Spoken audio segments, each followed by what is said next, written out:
जय हिंद बच्चों, this is Garima Batra from Chhindwara और आज हम डिस्कस करने जा रहे हैं आपकी क्लास 12 की टेक्स्ट बुक फ्लेमिंगो के lesson number 1 the last lesson के शॉर्ट आंसर और लॉन्ग आंसर क्वेश्चंस को। इस क्वेश्चन बैंक में सभी क्वेश्चंस को अच्छे से हिंदी में एक्सप्लेन किया गया है। आप उनकी सहायता से अपनी परीक्षा की तैयारी कर सकते हैं। What was the fear in little Friend's mind when he started for school that morning? उस दिन सुबह जब नन्हे फ्रेंड्स ने स्कूल के लिए प्रस्थान किया तो उसके दिमाग में कौन सा डर था? And the answer is that day Friends was very late for school. उस दिन फ्रेंड्स को स्कूल जाने में बहुत देर हो गई थी। The teacher gave homework to learn participles. शिक्षक ने पार्टिसिपल सीखने के लिए होमवर्क दिया था। Friends did not learn. Friends ने उसे याद नहीं किया था। So he feared that the teacher would scold him. तो इसलिए उसे डर था कि शिक्षक उसे डांटेंगे।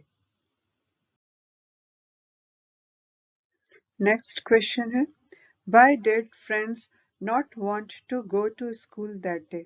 उस दिन friends स्कूल क्यों नहीं जाना चाहता था? And the answer is that day friends was very late for school. उस दिन friends स्कूल के लिए बहुत देर से निकला था। The teacher gave homework to learn participles. Teacher ने participles को याद करने का होमवर्क दिया था। Friends did not learn. Friends ने उसे याद नहीं किया था। He feared that the teacher would scold him. उसे डर था कि उसके टीचर उसे डांटेंगे। So he did not want to go to school that day. इसलिए उस दिन वो स्कूल नहीं जाना चाहता था। Next question. What did Franz see when he was going to school? Franz ने स्कूल जाते समय क्या देखा? And the answer is he saw a crowd in front of the bulletin board while passing through the town hall. जब वो town hall के सामने से निकल रहा था तो उसने बुलेटिन बोर्ड के सामने बहुत सारी भीड़ देखी। He also saw the Prussian soldiers drilling in an open field. उसने प्रूशिया के सैनिकों को खुले मैदान में अपने युद्ध का अभ्यास भी करते हुए देखा। What things tempted friends to keep away from school? किन चीजों से आकर्षित होकर फ्रेंड्स स्कूल से दूर रहना चाहता था? And the answer is the day was bright and warm. उस दिन उज्जवल और गर्म था। Birds were chirping on the trees. पक्षी भी पेड़ों पर चहक रहे थे। Prussian soldiers were drilling in an open field. Prussia के सैनिक खुले मैदान में युद्ध का अभ्यास कर रहे थे। All these things tempted friends to keep away from school. इन सब बातों ने फ्रेंड्स को स्कूल से दूर रहने के लिए प्रेरित किया। Next question है What was the order from Berlin and what changes did it cause in the school? Berlin से क्या आदेश आया था और उसके बाद से स्कूलों में क्या परिवर्तन आया? And the answer is the order from Berlin was that German would be taught in the schools of Alsace and Lorraine. Berlin से आदेश था कि अल्सेस और लॉरेन के स्कूलों में जर्मन भाषा पढ़ाई जाएगी। A new teacher was coming the next day और अगले दिन एक नए शिक्षक पढ़ाने आने वाले थे। The people were sad and serious to hear this. लोग ये सुनकर बहुत दुखी और गंभीर थे।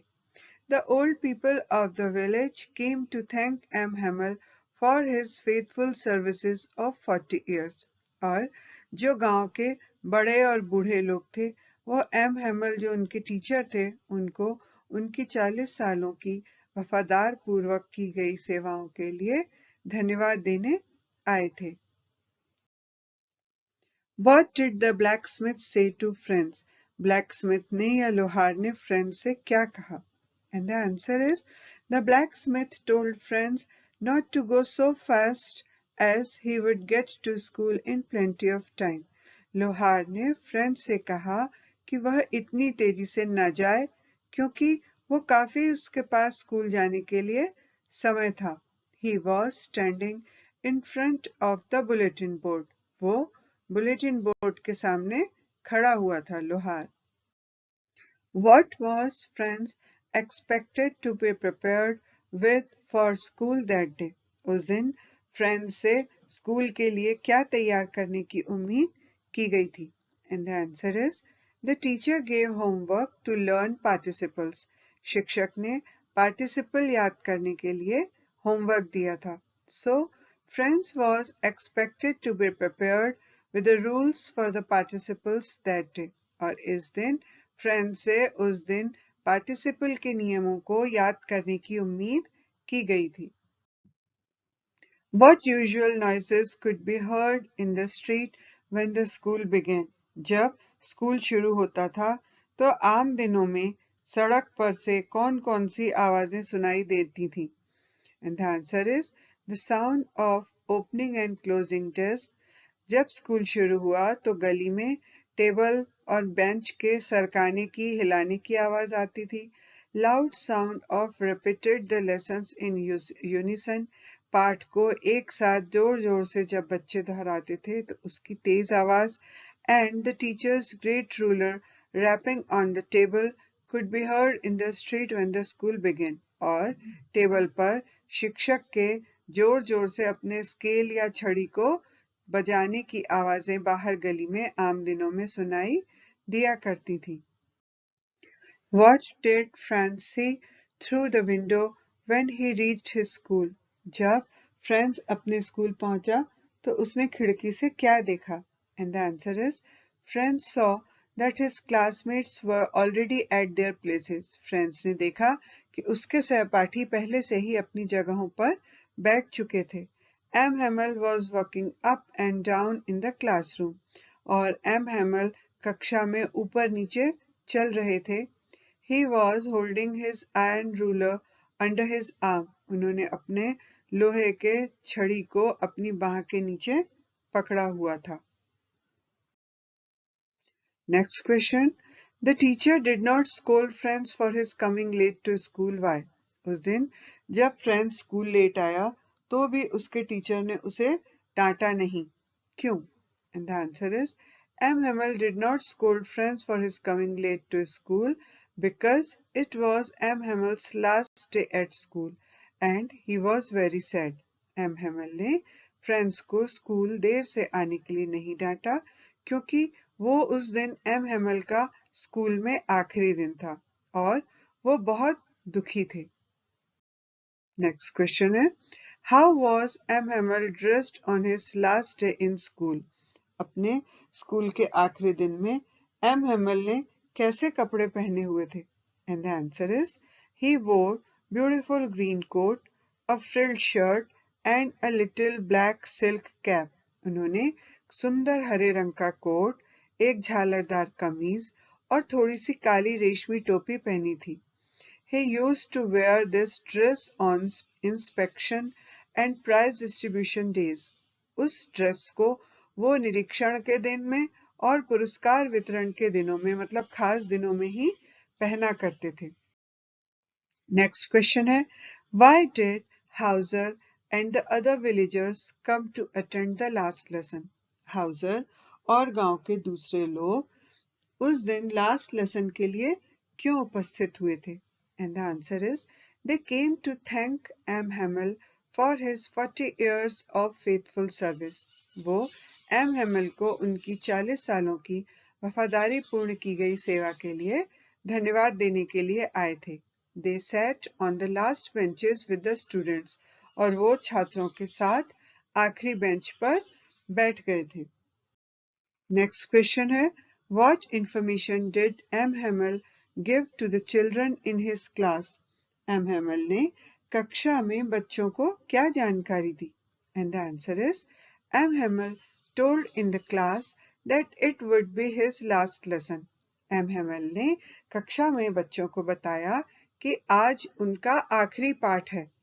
Orders had came from Berlin to teach only German in the schools of Alsace and Lorraine. Berlin से ये आदेश आया था कि अल्सेस और लॉरेन के स्कूलों में अगले दिन से सिर्फ जर्मन पढ़ाई जाएगी. The new teacher was coming the next day. और अगले दिन उनके नए शिक्षक भी आने वाले थे. How did Franz feel when M. Hamel said that it was his last lesson at school? France को कैसा लगा जब एम हेमल ने कहा कि उस दिन उनका स्कूल का आखिरी पाठ था? And the answer is Franz was shocked to listen that. France यह सुनकर चौंक गया. He was very sad and serious. वो बहुत दुखी और गंभीर था. He regretted why he never learnt his lesson. उसे बहुत पछतावा हुआ कि उसने अपने lessons को क्यों नहीं सीखा. His books seemed to him like old friends whom he did not want to lose. उसे अपनी किताबें अब पुराने दोस्तों की तरह लग रही थीं, जिन्हें कि वह खोना नहीं चाहता था. Next question is, what did M. Hamel ask Franz to recite and how did Franz fare in it? M. Hamel ने Franz को क्या सुनाने के लिए कहा और Franz ने उसमें कैसा प्रदर्शन किया? And the answer is, M. Hamel asked Franz to recite the rules of participles. M. Hamel ने Franz को participle के नियमों का पाठ करने के लिए कहा. But Franz got mixed up on the first word. परंतु फ्रेंड्स पहले ही शब्द पर उलझ गया. He just stood there and held his desk. वह वहीं खड़ा रह गया और उसने अपनी टेबल पकड़ ली. He was embarrassed and did not dare to look up. उसने शर्मिंदा होने के कारण ऊपर देखने की हिम्मत नहीं की. Next question है, what did M. Hamel say when Franz did not tell the rules of participle? जब फ्रेंड्स ने पार्टिसिपल का रूल नहीं सुनाया तो एम हेमल ने उसे क्या कहा? And the answer is, M. Hamel did not scold Franz. M. Hamel ने फ्रेंड्स को डांटा नहीं. He blamed Franz's parents and himself for Franz not learning his lessons. उन्होंने फ्रेंड्स के सबक न सीखने के लिए फ्रेंड्स के माता पिता और खुद को भी दोषी ठहराया. He said that it was not good to postpone learning for the next day. उन्होंने कहा कि पढ़ाई को अगले दिन के लिए टालना अच्छी बात नहीं है. What did M. Hamel tell the students about French language? M. Hamel ने विद्यार्थियों को फ्रेंच भाषा के बारे में क्या बताया? What did he ask them to do and why? उन्होंने विद्यार्थियों से क्या करने के लिए कहा और क्यों? And the answer is, he told the students that French is the most beautiful, the clearest and the most logical language of the world. उन्होंने छात्रों से कहा कि फ्रेंच भाषा दुनिया की सबसे सुंदर, स्पष्ट और सबसे तार्किक भाषा है. He wanted the people to preserve it and never forget. वो चाहते थे कि लोग इसे सुरक्षित रखें और कभी न भूलें. What happened when the church clock struck 12? जब चर्च की घड़ी ने 12 बजाए तब क्या हुआ? And the answer is, when the church clock struck 12, there were sounds of prayer and the trumpet of the Prussian soldier. जब चर्च की घड़ी में 12 बजे तब प्रूशिया के सैनिकों की आवाज आई और चर्च में प्रेयर की आवाज आई. M. Hamel stood to say something, but he could not speak. M. Hamel कुछ कहने के लिए खड़े हुए, लेकिन वो कुछ बोल नहीं पाए. Franz thinks, will they make them sing in German, even the pigeons? Franz सोचता है कि क्या वे उनसे जर्मन में गाना गवाएंगे यहाँ तक कि कबूतरों से भी. What does this tell us about the attitude of the Frenchman? इससे हमें फ्रेंच लोगों के व्यवहार के बारे में क्या पता चलता है? And the answer is, this tells us about their love for their country and language. इससे हमें उनके देश और भाषा के प्रति उनके प्रेम के बारे में पता चलता है. They can be slave, but they will hold fast to their language and will never forget it. वो अपनी भाषा पर कायम रहेंगे और इसे कभी भी नहीं भूलेंगे, भले ही वे गुलाम हो जाएं. A bird cannot sing in anybody's language. एक पक्षी किसी और की भाषा में नहीं गा सकता. In the same way, Nobody speaks others language. इसी तरह कोई भी शरीर किसी दूसरे की भाषा नहीं बोलता. And now let us see some long answer questions. Give a character sketch of M. Hamel on the basis of your study of the story. इस कहानी के आधार पर एम हेमल सर के चरित्र का चित्रण कीजिए. And the answer is M. Hamel was the French teacher of a school in the French district of Alsace and Lorraine. M. Hamel France के दो जिले अल्सैस और लॉरेन में एक स्कूल में फ्रेंच भाषा के शिक्षक थे. He served the school faithfully for 40 years. उन्होंने स्कूल की सेवा 40 सालों तक पूरी वफादारी के साथ की. He loved his country and language very much. वो अपने देश को और अपनी भाषा को बहुत प्यार करते थे. He was very sad when he saw that the students did not learn French well. उन्हें बहुत दुख हुआ था देखकर जब विद्यार्थी फ्रेंच भाषा को अच्छे से नहीं पढ़ते थे. He also said that French was the most beautiful, the clearest and the most logical language of the world. वो कहते थे कि फ्रेंच भाषा दुनिया की सबसे ज्यादा खूबसूरत, सबसे ज्यादा स्पष्ट और सबसे ज्यादा तार्किक भाषा है. He also said that the people should always hold fast to their own language and should never forget their own language. वो कहते थे कि लोगों को अपनी खुद की भाषा पर पकड़ मजबूत बना के रखनी चाहिए और अपनी खुद की भाषा कभी भी नहीं भूलनी चाहिए. Next question है How did M. Hamel display his love for French language? M. Hamel ने फ्रेंच भाषा के प्रति अपना प्यार कैसे व्यक्त किया? And the answer is M. Hamel told that French was the most beautiful, the clearest and the most logical language in the world. M. Hamel ने कहा कि फ्रेंच भाषा दुनिया की सबसे सुंदर, स्पष्ट और तार्किक भाषा है. The people must guard it among themselves and should never forget it, because when the people are enslaved, as long as they hold fast to their language, it is as if they had the key to their prison. लोगों को इसे अपने बीच में सुरक्षित रखना चाहिए और इसे कभी नहीं भूलना चाहिए. जब लोग गुलाम होते हैं तो तब तक वे अपनी भाषा की पकड़ मजबूत रखते हैं. उनके पास उस कैद से निकलने की चाबी होती है. M. Hamel taught French grammar lessons in a very easy way. M. Hamel व्याकरण के पाठों को बहुत ही सरल तरीके से पढ़ाते थे. On his last day, he taught the grammar lesson with much patience. अपने आखिरी दिन उन्होंने व्याकरण के पाठ को बहुत ही धैर्य के साथ पढ़ाया. After the grammar, he took a lesson in writing. व्याकरण पढ़ाने के बाद उन्होंने लेखन में एक पाठ पढ़ाया और he told them all to hold fast to their language and culture, for only their language could give them freedom. उन्होंने लोगों से कहा कि वो अपनी भाषा और संस्कृति पर पकड़ मजबूत रखें क्योंकि वही उन्हें आजादी दिलवा सकती है. The teacher had now copies for the students written in a beautiful round handwriting, France Alsace. अब उनके पास बच्चों के लिए सुंदर गोल अक्षरों में लिखी हुई फ्रांस अल्सेस की नई प्रतियां थीं. He had the courage to hear every lesson to the very last. और उनके पास बहुत धैर्य था.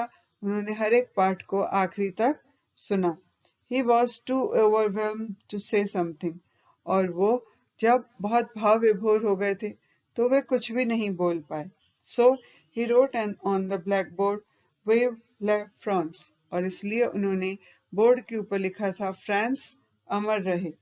And finally, with the gestures of his hand, he told the students for the school was dismissed and they could go.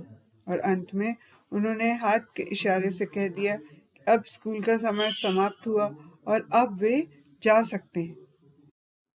How did M. Hamel look very different on the day of the last lesson? M. Hamel अपना आखिरी पाठ पढ़ाने के दिन बहुत अलग कैसे दिख रहे थे? And the answer is M. Hamel was very disciplined and devoted teacher. M. Hamel बहुत ही अनुशासित और समर्पित शिक्षक थे. He always kept his ruler under his arm. वो हमेशा अपनी बाह के नीचे अपना स्केल रखते थे On the last day, he wore his special dress, which he used to wear on special occasions. आखिरी दिन उन्होंने एक बहुत ही विशिष्ट परिधान पहना था, जिसे कि वो विशेष अवसरों पर ही पहना करते थे. He wore a beautiful green coat, frilled shirt and a small black silk cap. अपने आखिरी दिन उन्होंने खूबसूरत हरे रंग का कोट, झालर वाली शर्ट और एक छोटी काले रंग की सिल्क की टोपी पहनी थी. He looked very sad and serious on his very last day of teaching French. वो फ्रेंच पढ़ाने के आखिरी दिन बहुत ही दुखी और गंभीर दिखाई दे रहे थे.